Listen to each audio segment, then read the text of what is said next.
Guys, kung matatandaan, ito yung ring na ito na nag-viral na di umano'y bigay ni Paolo Avellino, itong ring na ito kay Kim Chiu.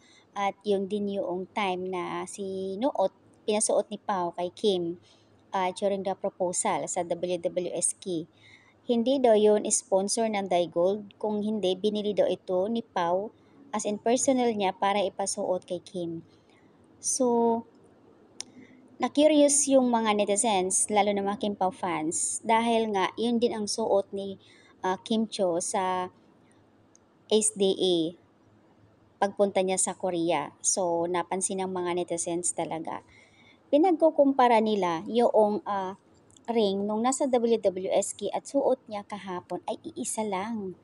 So, ibig sabihin, mahalaga yung ring na yan na suot niya, mahalaga para sa kanya kasi as in suot talaga ni Kim. Ang luwag nga sa kanya eh. 'Di ba alam naman natin lahat na as in nung nag-propose si Pao na super excited at yun din ang suot ni Kim na dress kulay pink sa It's Showtime na akala natin lahat totoong pangyayari.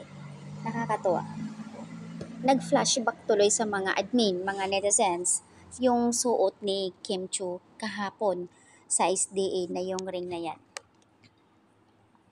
Sabi dito, first time ko siya nakita na nagsusuot ng ganyan.